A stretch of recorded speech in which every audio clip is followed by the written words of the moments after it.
Berdemo ini akan berjilid-jilid, kan sebelum-sebelumnya saya pernah ngomong di sini.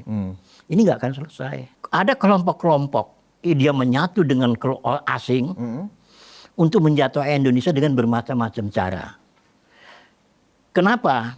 Karena Indonesia makin hari makin tegas, makin punya sikap, makin punya jati diri. Pak Prabowo berjanji berantas korupsi. Dilaksanakan sekarang ini. Terjadilah riak-riak. Panjang ini urusannya nih. Ya kan? Lalu urusan yang kedua narkoba. Panjang juga urusannya. Kalau saya sarankan kepada BNN atau Pak Prabowo, PNS, TNI setiap bulan tuh harus diperiksa urinnya. Dan antara selama ini BNN itu nggak pernah termonitor berapa sih kekayaannya. Aset BUMN dengan adanya Danantara ini jelas.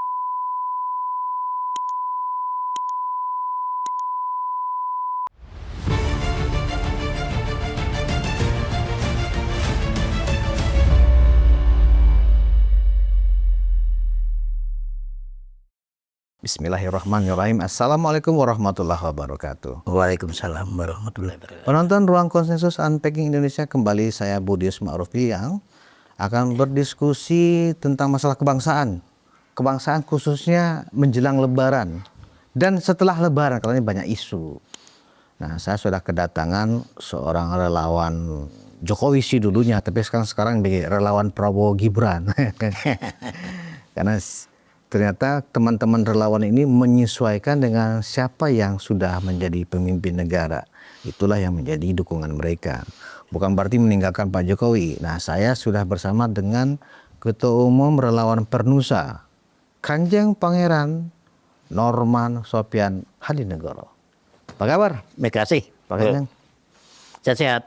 Alhamdulillah. Ya, saya pertama kali ini mengucapkan ya, selamat Hari Raya Idul Fitri untuk penggemar-penggemar Unpacking, penggemar Unpacking Indonesia. Unpacking saya, Khususnya Ruang Konsensus. khusus Ruang Konsensus. Selamat ya, Anda bermudik ya, bertemu keluarga. Mohon maaf lahir dan batin. Dan semoga teman-teman penonton Ruang Konsensus yang sedang menikmati libur Lebaran tetap menjaga kesehatan dan dalam perjalanan tetap hati-hati, jangan kebut-kebutan, santai saja. Ya Pak ya? Ya. Selamat sampai kembali ke Jakarta kalau sampai menghadapi saja Jakarta. sampai di rumah. Ya. Daripada ngebut masuk rumah sakit. Jangan sampai ya Pak ya. Jangan. Oke. Nah itu. Pak Norman, ini kita mendengar isu konon katanya habis Lebaran akan ada demo besar-besaran di banyak kota, ya kan?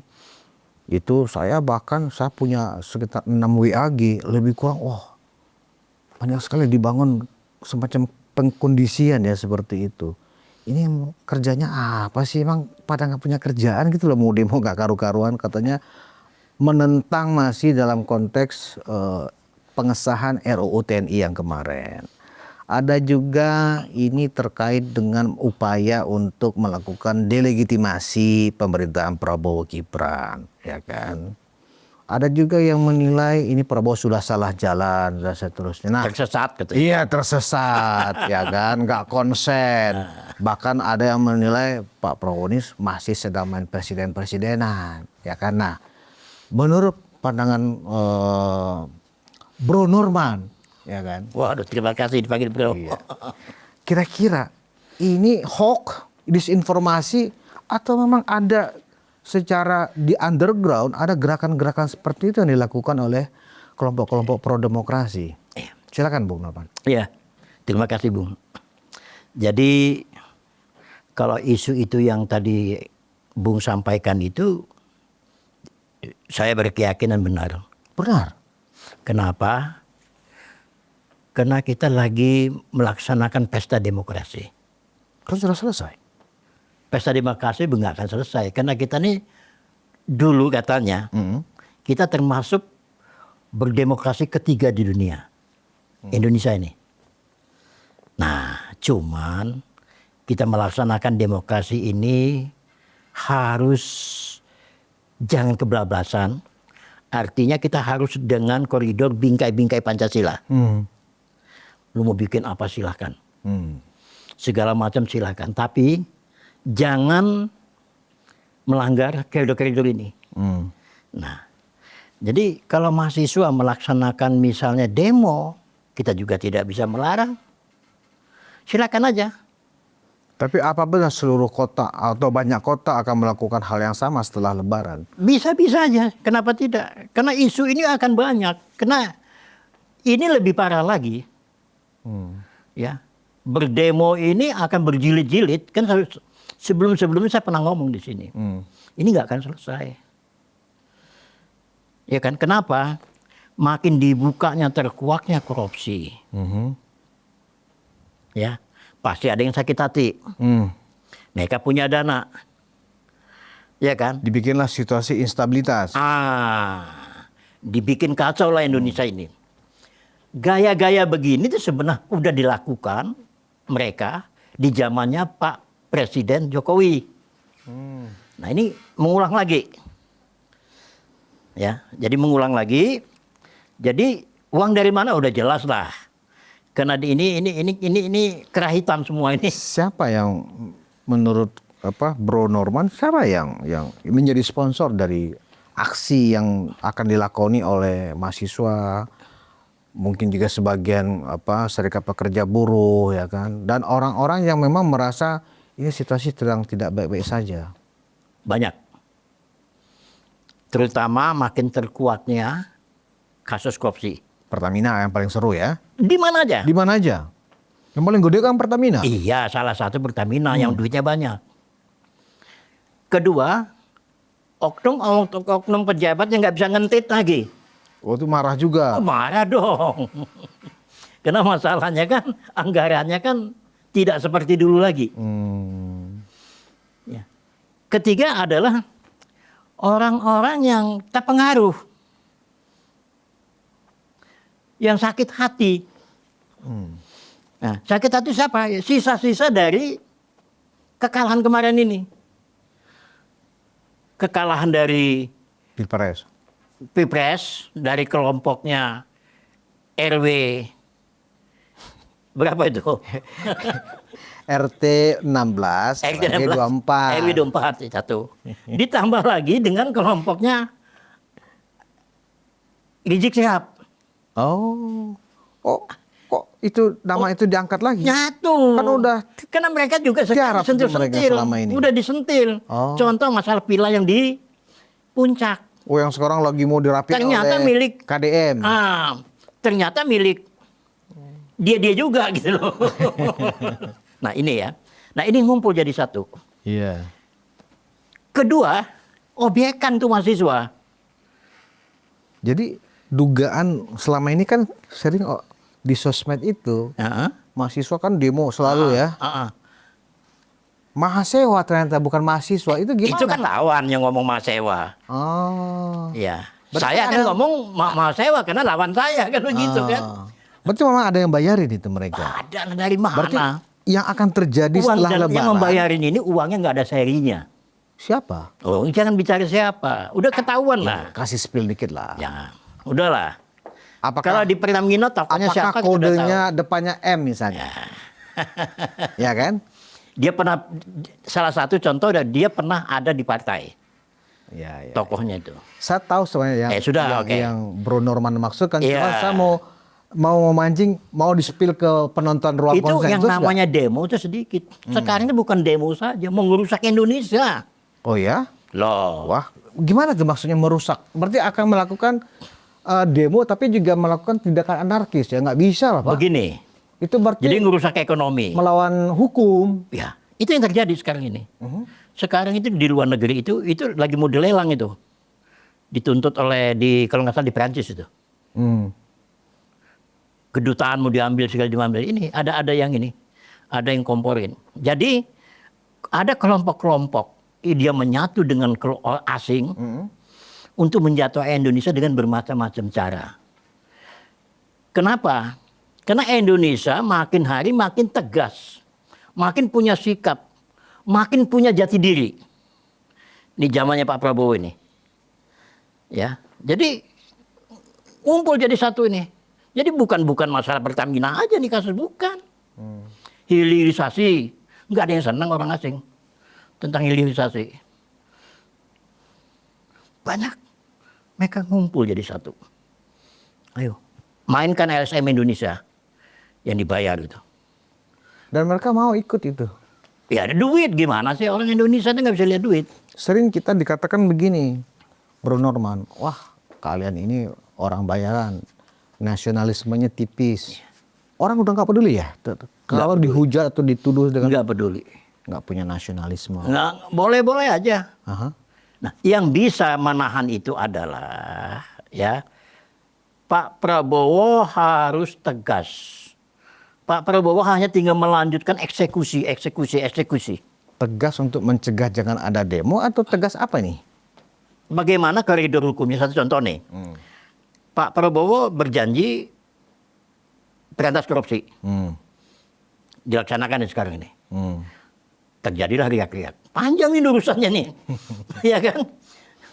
Lalu urusan yang kedua narkoba. Panjang juga urusannya. Kalau saya sarankan kepada BNN atau Pak Prabowo, PNS, TNI setiap bulan tuh harus diperiksa urinnya. Dasarnya apa?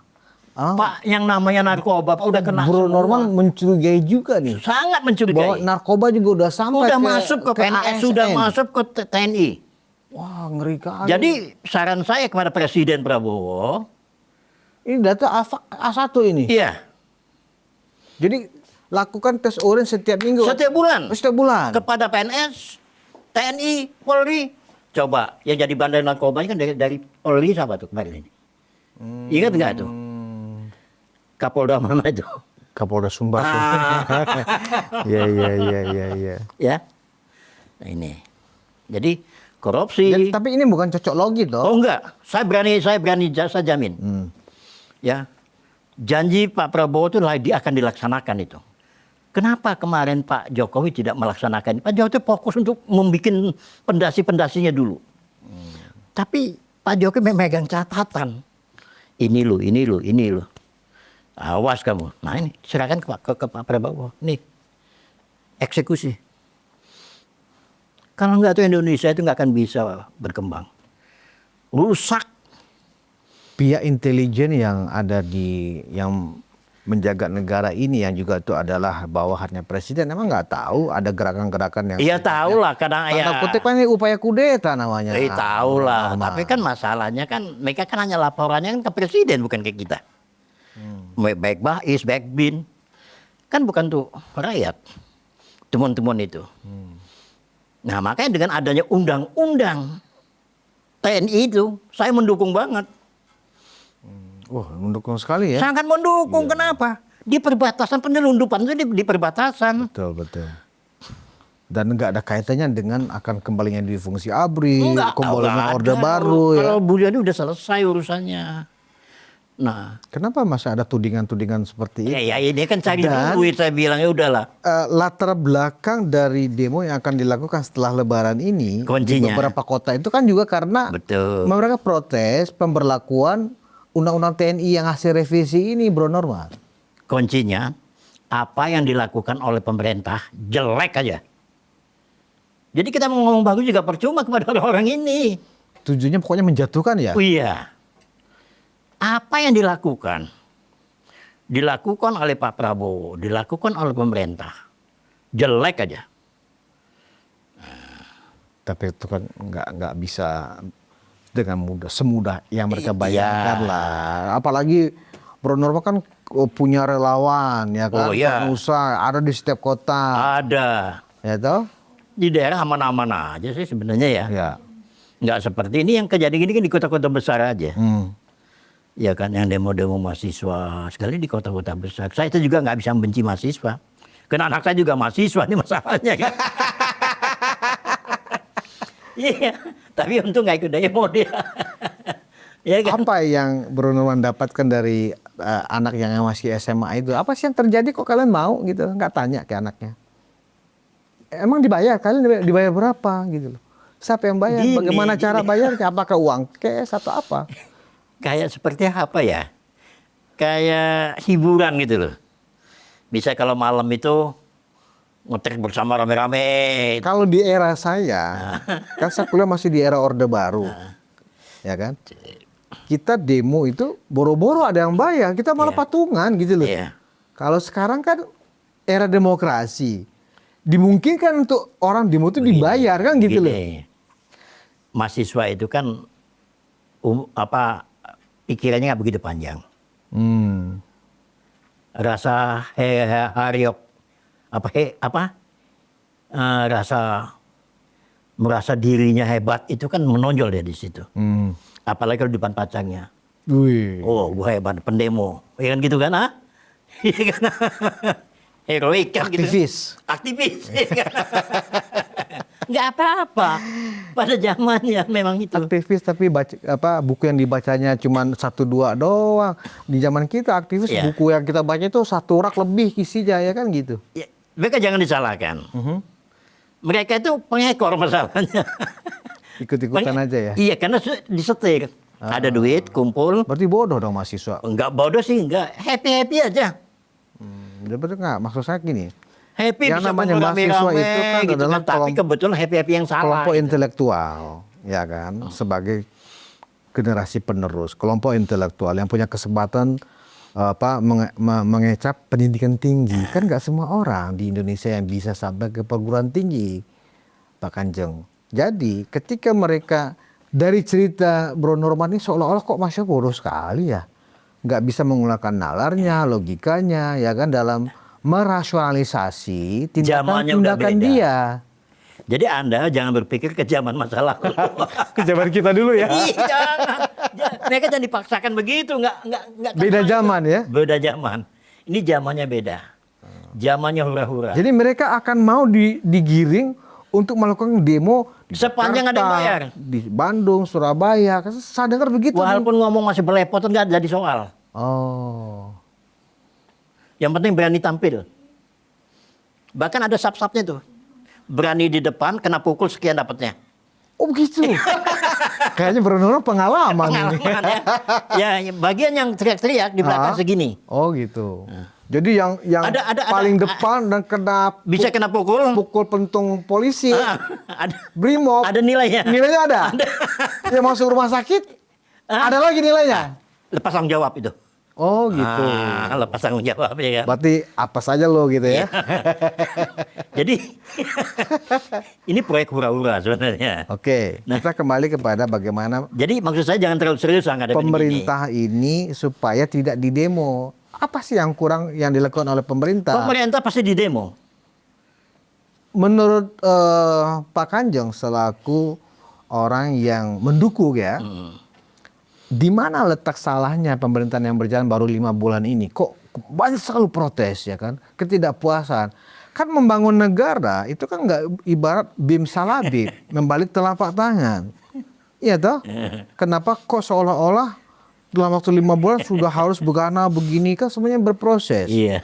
Ya kan? Bahwa memang kadang cara berpikir presiden berbeda dengan cara berpikir kita rakyat biasa. Ya itu juga jangan kemudian kita membangun sebuah kesimpulan bahwa wah ini nggak benar ini. MBG yang begini. Dan kemudian ada lagi tuh isu bernama Danantara. Danantara bakal akan membuat kita Bagus Danantara. krisis keuangan lagi. Bagus Nah, Danantara. tapi kan Siapa bilang jelek? di sudut yang lain, di sisi yang lain, justru Danantara kan akibatnya apa sekarang? Karena Danantara, indeks harga saham gabungan anjlok, Nggak ada kaitannya. rupiah juga Nggak ada melemah kaitannya. terus. Nah, bagaimana? Ya, jadi gini. Makanya bisa menggambarkan itu nggak ke penonton kita? Jadi untuk para pendemo, para aktivis, Hmm. pemerintah itu selalu salah. Nggak ada yang benar. Di mata mereka itu pemerintah itu nggak benar. Ya kan? Itu dulu digarisbawahi. Nah, jadi pemerintah mau ngomong apa aja tetap gak didengar, masuk kuping kiri, kuping kanan. Apalagi disuntik-suntik sama yang tukang kompor ini. Tukang kompor ini ada dari partai politik, ada dari kelompokan sakit hati, nyatu tuh di situ. Duit ada lagi. Provokator ya? Provokator. Ya. Nah, segala proyek yang dilakukan oleh pemerintah kan untuk kebenaran. Untuk rakyat Indonesia kayak Danantara. Selama ini BUMN itu nggak pernah termonitor berapa sih kekayaannya. Aset BUMN dengan adanya Danantara ini jelas. Oh, kita punya kekuatan ini, itu baru di BUMN. Artinya kalau kita bikin proyek nggak perlu pinjam ke luar negeri lagi dong. Dana ada kok di sini. Ini satu terobosan yang bagus ya. Saya kan orang ekonomi. Jadi jelas. Contoh lagi kebijakan dari Gubernur Jawa Barat. Masalah pajak. Kita kan salah satu dari pajak. Terobosannya luar biasa. Udah gua ampunin pajak masa lalu. Lu bayar pajak 2025. Diputihkan ya? Diputihkan. Orang berlomba-lomba Menurut bayar Bro Norman pajak. itu terobosan. Sangat. Yang selama ini nggak kepikir. Apa tujuannya? Apa kemanfaatannya dengan terobosan yang Bro Norman istilahkan ini? Memberi kesadaran kepada masyarakat. Pajak ini untuk kamu. Oke. Untuk rakyat. Itu yang kurang penyuluhan. Tapi di sisi lain kan membiarkan pendapatan daerah loose kan begitu ya? Oh enggak, justru ini salah satu pendapat. Coba. Kan nggak tertagih sekian triliun misalnya pajak-pajak. Karena tadi ini nunggak-nunggak. Karena ini iya, tadi yang nunggak. 5 Kan tahun, itu kan 4 tahun. tunggakan gitu. Mau bayar nggak ada duit. Nunggaknya makin banyak. Oh, bukan karena disengaja. Bukan disengaja. Karena kondisi ekonomi. Kondisi ekonomi. Ya Jadi kan? dengan diputihkan itu. Diputihkan baru bisa dibikin peraturan. 2 tahun nggak bayar pajak, sita. Boleh. Oh, tapi yang sekarang Bayar. tangguhkan dulu. Nah, Yang nunggak-nunggak tangguhkan. Udah sudah ngikut nih. Jawa Tengah sudah ngikut. Jawa Timur. Oh, meniru maksudnya? Iya. Meniru kebijakannya Gubernur Deddy Mulyadi? Iya, Banten itu. Saya tunggu-tunggu di DKI. Apa jawaban Kenapa Gubernur DKI nggak mau? Iya. Kan dia kan ketua partainya yang punya ini. Jadi ketua partai yang nggak setuju dengan mengikuti cara Deddy Kita lihat, Mulyadi. ya makanya beda. Oh, aneh juga ya. Sesuatu yang Ini baik pasti buat didemo masyarakat. Padahal kan Partai Merah itu kan partai wong cilik. Kata dia, ternyata Iya. kan tidak. Harusnya yang nunggak itu bisa Jadi dia ini dipastikan itu wong cilik. gubernur DKI ini masih katanya petugas partai. Bukan petugas rakyat. Makanya dia udah ada ininya. Diketawain. Bro Norman sudah dengar pasti bahwa Gubernur Pramono Belum ngasih jawaban. tidak Dia setuju dengan terobosan itu. kelihatannya nunggu, ditunda dulu. Oh. Padahal ini pemasukan. Ditanya si siapa gubernur tanya kepada orang pajak. Bikin jalan tuh habis berapa? Kita untuk kepentingan rakyat. Nggak sampai 1 triliun Nah, antara kabupaten provinsi. Pemasukan dari pajak aja tuh bisa 8 triliun. Kemana tuh duit? Itu dari pajak aja. Belum PAD lain. Pendapatan asli daerah. Sebenarnya Indonesia ini kaya. Karena yang megangnya iblis semua. Iya kan? Jadi miskin tuh rakyat. Kaya Indonesia ini. Dari pajak aja udah gak ada masalah kok. Nah ini. Mudah-mudahan Pak Prabowo itu membuka mata. ya, itu kan yang ditulis oleh Pak Prabowo dalam bukunya Paradok Indonesia. Ya kan? Di sana Presiden memberikan sebuah ilustrasi betapa paradoknya kondisi kita. Betul. Ibaratnya begini, tikus mati di lumbung padi. Iya kan?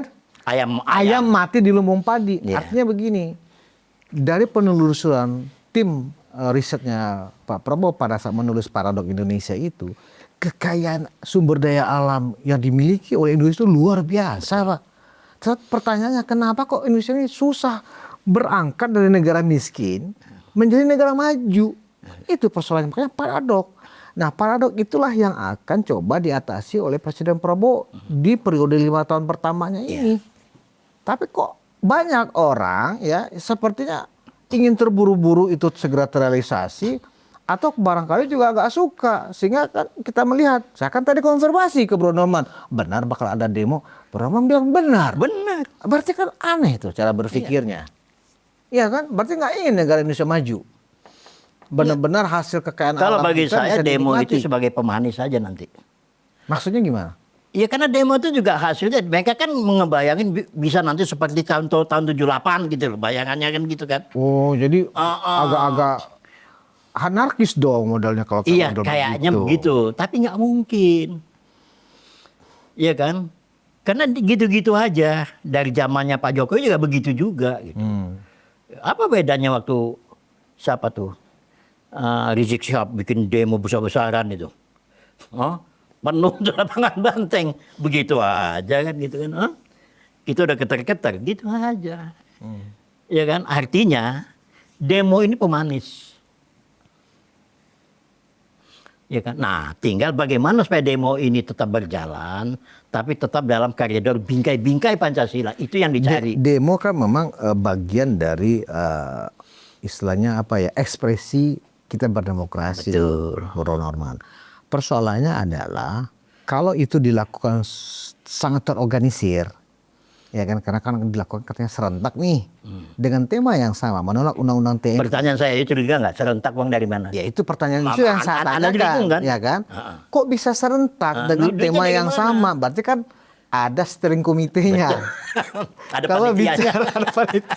Nah, EU-nya ada. berarti kan ada budgetnya. Iya betul. Siapa? Iya. Kelompok mana? Banyak kelompoknya. Ya kasihlah sedikit informasi ke penonton kita. Iya. Siapa? Minimal dari kelompok mana lah, kalau nggak mau sebutin kelompok apa. Jadi yang tadi saya katakan tadi, kelompok partai udah jelas. Partainya udah ketahuan. Saya belum tahu. Ya, tolong cari sendiri aja. Karena penonton kita juga menunggu-nunggu nih jawabannya. Udah tahu, penonton Bro udah Norman. tahu itu. Karena dia juga lihat podcast lain juga dia kan. Ya. Oke. Kedua adalah kelompok sakit hati yang saya katakan tadi. Ya, sakit hati itu ada di mana? Ada di birokrasi sendiri. Apalagi makin sakit hati lagi, apalagi kebijakan Pak Prabowo ini makin ketat. Coba, mobil dinas ya eselon berapa nggak boleh pakai lagi. Nggak boleh jalan-jalan ke luar negeri. Nggak boleh rapat-rapat. Nah, akhirnya kan mereka kan bingung. Sakit hati, benci. Benci dengan kebijakan itu. Komporin mahasiswa. Ya. Mahasiswa memang senang hura-hura. Waduh, saya baru tahu nih, masih senang hura-hura. Oh, senang hura-hura, senang. Gitu. Apa? Nggak ada tujuan, coba tanya, nggak ada. Biasa aja. Coba Anda cari orang yang idealis, nggak ada di situ. Coba suruh ngomong. Masih belepotan. Nah, kenapa? Ya kita maklum lah karena usianya masih muda, masih remaja lah. Ya senang dibilang gagah, heroik, dibilangin heroik kan gitu kan. Apalagi kalau demo sama pacarnya kan, biar pacarnya ngeliat nih gue nih heroik nih, aktivis. Bila perlu di selfie, ya Posting di di sosmed. posting di sosmed ya kan. Ya saya bukan kita nih ya. Kenapa saya bisa gitu? Karena saya ini dosen dulu ini mah tahu benar. Saya 12 tahun dosen di Fakultas Tapi Ekonomi. kalau sampai anarkis itu nggak sekedar Enggak. hura-hura itu. Anarkisnya gitu-gitu aja. Ya kalau anarkis merusak. Bakar ban. Paling ya ada gedung kebakar dikit. Kayak kemarin di Surabaya itu. Sampai malam. Nah itu. Biasa. Nah apakah baru kejadian kemarin? Enggak, sebelum-sebelumnya juga terjadi. Kalau itu yang bakal terjadi, menurut Bro Norman, sikap pemerintah mengantisipasi atau menghadapi itu harusnya seperti apa? Ya. Kita mengayomi. Jadi ini tugas polisi, TNI, tugas tokoh masyarakat. Iya kan.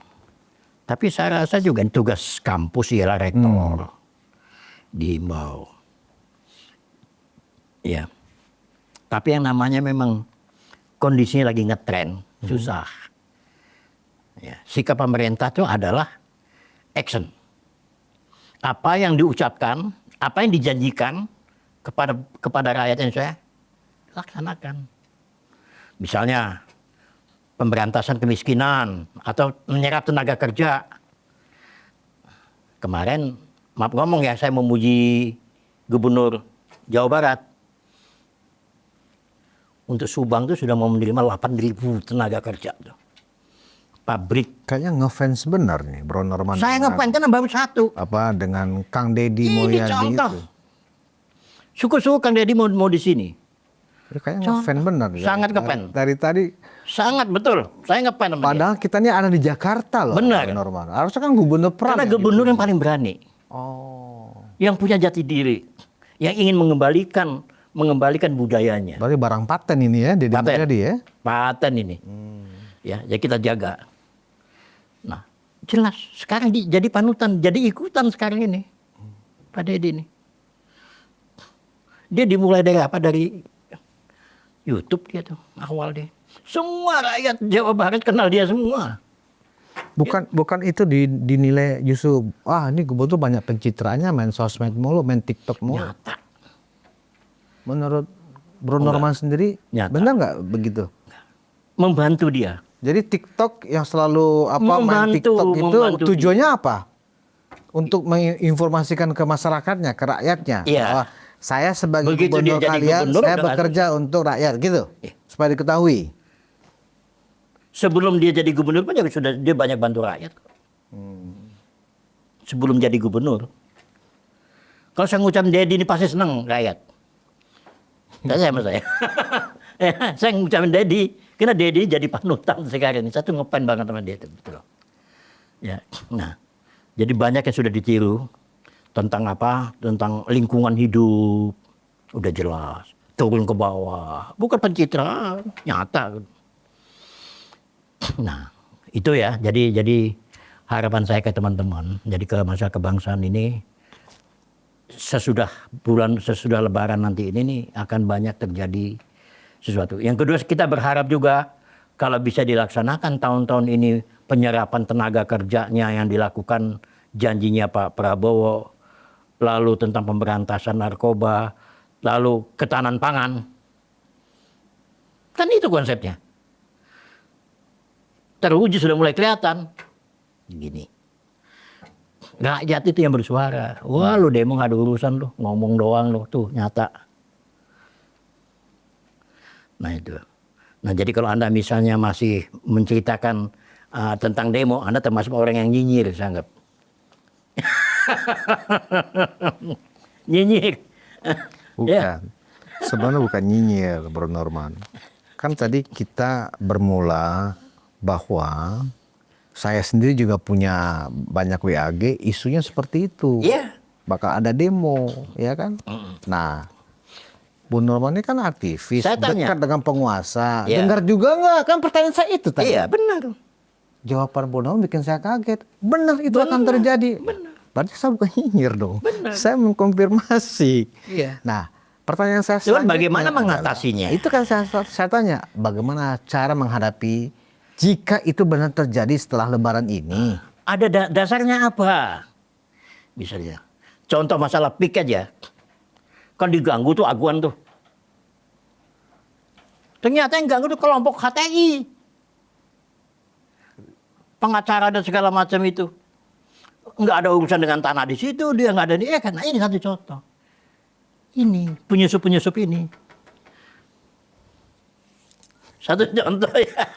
Ini pembicaraan kita dari tadi udah banyak aspek nih, muter. Tapi saya senang karena Bro Norman itu begitu semangat menjelaskannya. Benar. Walaupun kita banyak sekali yang diceritakan ya. Masalah apa? Masalah apa? Pala babi. Saya punya pandangan lain. Apa tuh? Bagi saya itu yang naruh pala babi di Tempo itu kurang ajar gitu. Usut itu. Ya kalau yang menaruh orang mereka sendiri supaya mereka menjadi terkenal. Buktikan, kurang ajar. Saya tahu yang namanya Tempo itu, majalah Tempo itu legendaris di mata saya. Dia bukan zamannya Pak Prabowo aja begitu, bukan zamannya Pak Jokowi, zamannya Pak Harto juga dia begitu dia lakukan. Jadi dia punya ciri khas Tempo ini.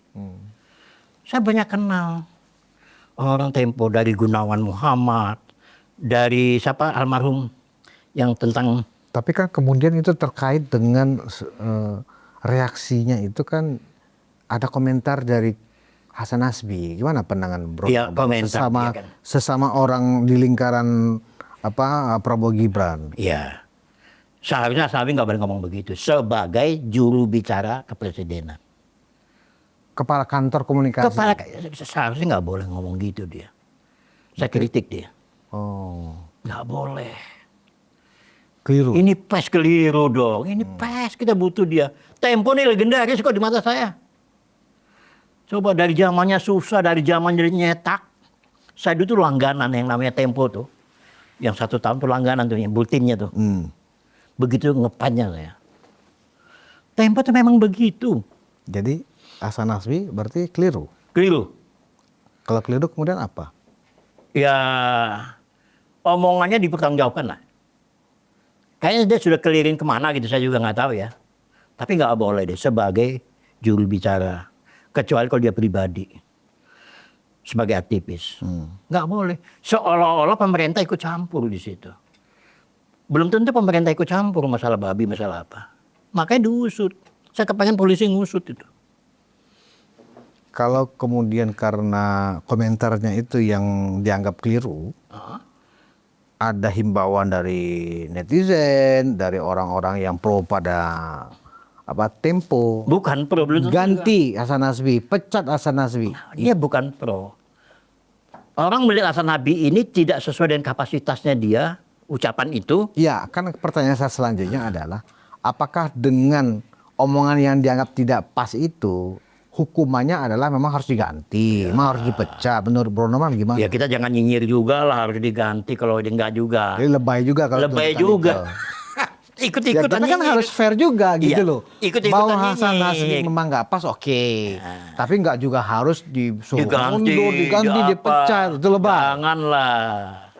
Introspeksi semua juga, ya istilahnya orang tuh ada kelemahan, ada kelebihannya. Ya banyak teman-teman saya yang salah ngomong pun juga. Ya kan. Ya kita ikut maki-maki juga. Nggak usah. Tapi yang jelas, bukan kapasitasnya dia untuk ngomong. Jangan ngomong begitu, lebih diem. Ya. Nah, tadi kita udah banyak, Bro Norman udah banyak menyinggung nih, termasuk juga kayaknya perlu menjadi catatan juga nih. Saya juga jadi curious juga untuk, apa sih yang sudah dilakukan oleh Gubernur Jabar kan gitu ya. Nah, sekarang terakhir ini, bagaimana kinerja Wapres Gibran menurut Bro Norman sampai bulan Ramadan ini? Kalau saya Lebih melihat, banyak sekarang kayaknya lebih banyak melakukan aktivitas-aktivitas yang sifatnya senyap. iya senyap tapi jalan. Artinya misalnya masih solid tentang makan gratis. Ya kan? Ke sekolahan-sekolahan. Jadi masih tetap bekerja ya. Masih intensif. Nah itu, masih. Jadi Apa kelebihan dan kekurangan Mas Gibran sejauh ini dalam pandangan seorang Bro Norman?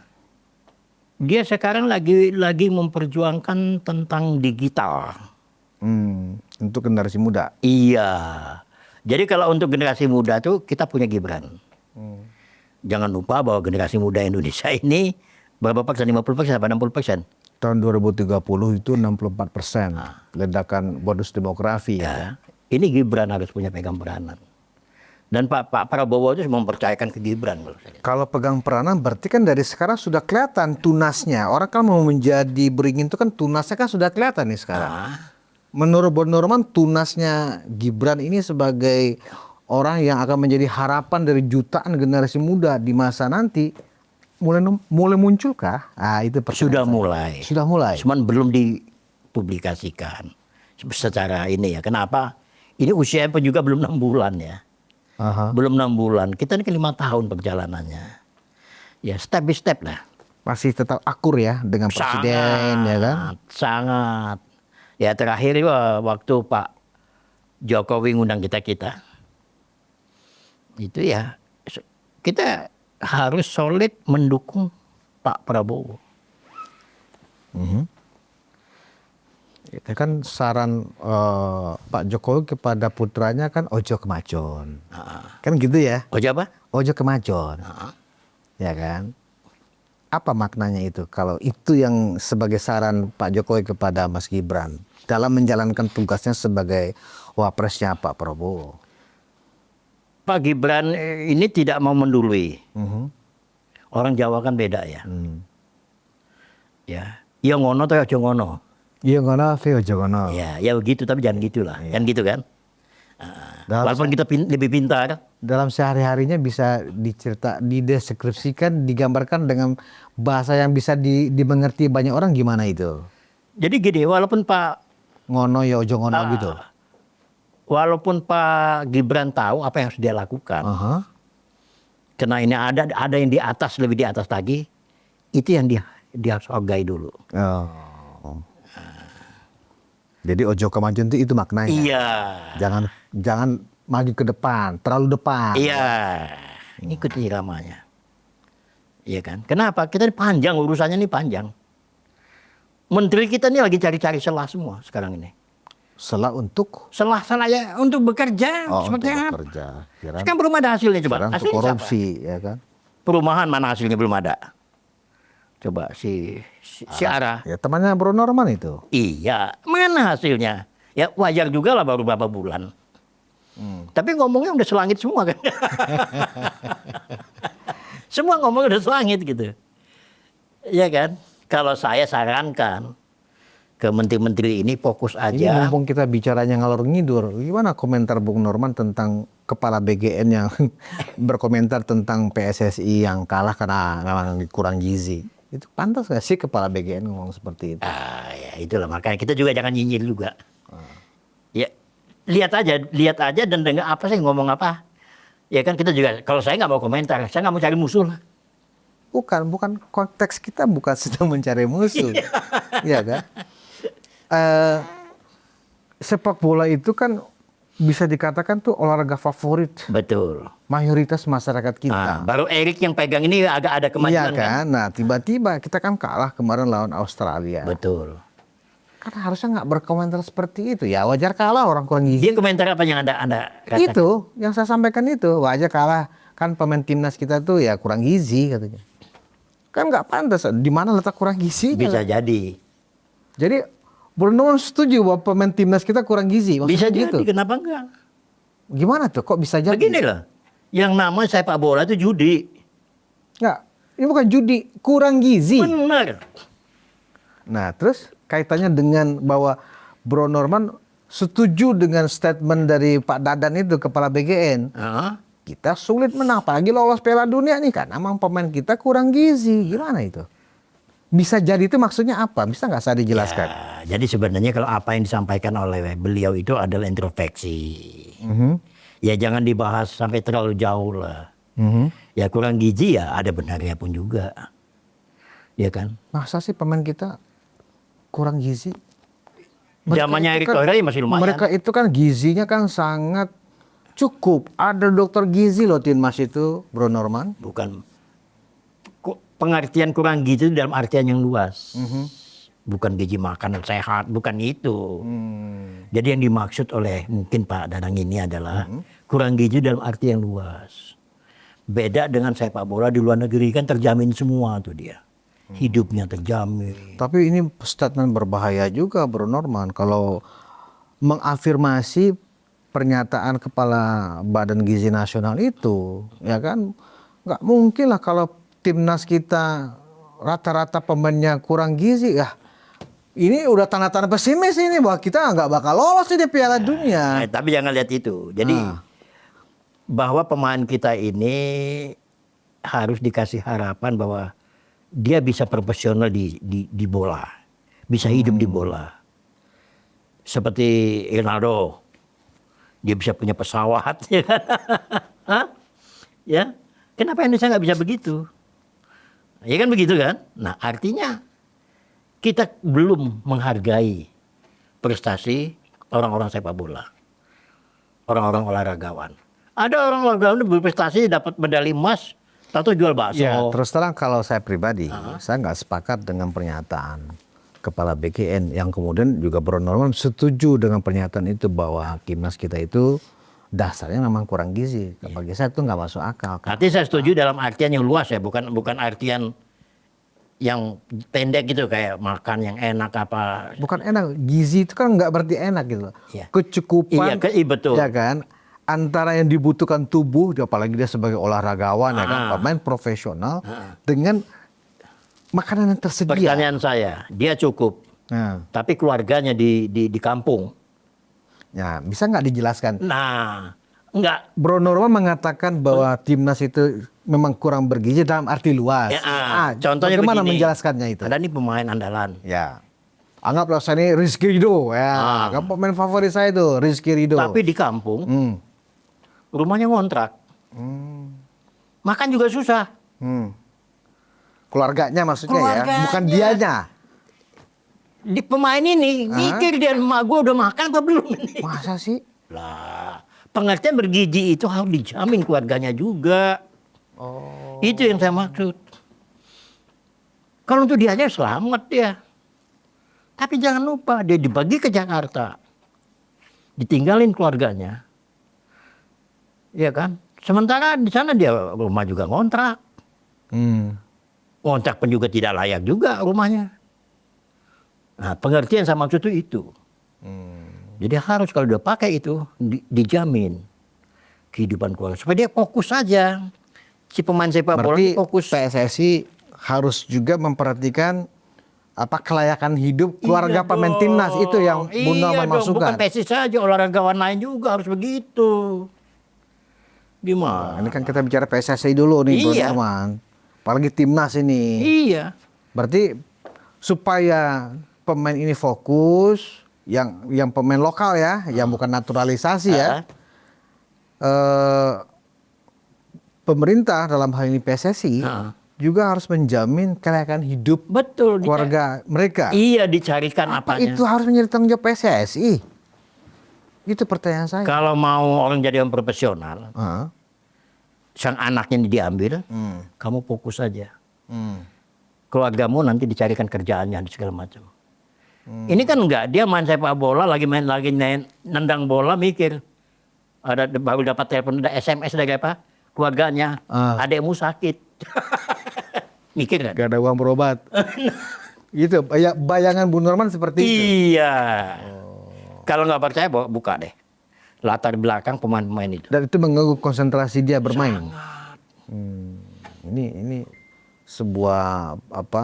Yang saya maksud itu. Pemikiran yang agak-agak extraordinary juga nih pemikiran.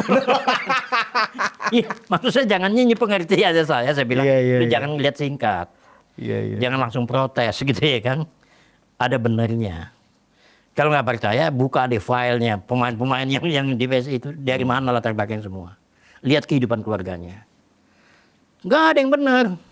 Nggak ada yang benar, maksudnya latar belakangnya nggak ada yang benar, maksudnya gimana? Coba aja dibuka aja. Maksudnya dari kalangan menengah bawah. Kata-kata dari bawah. Oh, emang kalangan atas nggak ada anak mereka yang tertarik pada football atau sepak bola ini? Ya, saya nggak tahu itu ya. Tapi yang jelas, yang direkrut itu adalah kalau dilihat latar belakangnya juga menyedihkan juga dari keluarganya. Iya kan. Kita punya impian dulu. Wah, kalau bisa nih pemain sepak bola ini dari Papua, kan badannya keker-keker, kuat-kuat, atau dari Ambon kan begitu kan? Ada pernah berpikir ke sana kita tuh? Iya. Hah? Baik, Bu Norman, Oke. ini kita sudah hampir 1 jam. Oke. Dan memang kita ini kan dalam konteks Lebaran ya, kita nggak serius-serius juga. Gak usah serius lah. Tapi juga nggak santai-santai amat juga ya kan. Namanya juga kita berbincang-bincang seputar Lebaran, seputar suasana Lebaran dan kita membuat orang rileks Ya. tapi dapat informasi. Betul. Ya kan? Jadi memang diskusi kita ini tidak fokus membahas satu tema, kita bicara ngalor ngidul tapi asik ya kan. Betul. Banyak info-info yang kita tadi Iya, ada Norman info-info yang sudah tertinggal sampaikan, atau ya. yang kena tidak nyangkut di podcast Ya. yang kita coba angkat. Ada lagi terakhir yang mau disampaikan? Saya Sebelum tidak saya ada. tutup? Saya juga mohon maaf ya kepada pecinta podcast Unpacking ya. Ruang konsensus. Ruang konsensus. Unpacking Indonesia. Unpacking Indonesia. Saya pribadi mohon maaf ya kalau ada kata-kata saya yang tadi mungkin ada yang tersinggung. Ya jangan protes lah. dikit-dikit nyinyir, dikit-dikit nggak usah. Kita nih udah zamannya bebas, ya kan? Saya ngomong apa adanya, ya kan? Dikit-dikit orang kok nggak boleh salah ngomong gitu kan ya? Boleh-boleh aja. Ya, kalau mau demo ya demo aja, ya kan? Kita nggak ada yang larang kok. Oh, ini saran saya. Demokrasi Indonesia ini, itu ya. Selamat ya Lebaran. Semoga pulang mudik, nanti juga kembali lagi ke tempat kerja juga selamat. Ya, baik. Terima kasih Bung Torman. Penonton Ruang Konsensus Unpacking Indonesia, inilah sobat saya, senior saya, Kanjeng Pangeran Norman Sopian Hadinegoro. Orang yang belak-belakan, ya kan, tapi banyak informasi yang bisa kita serap tadi. Walaupun dari A, B, C, D, dari kita bicara demo sama bicara timnas, timnas PSSI. Semoga bermanfaat perbincangan kita. Selamat menikmati liburan Lebaran. Kita bertemu setelah Lebaran di episode selanjutnya. Terima kasih. Wassalamualaikum warahmatullahi wabarakatuh.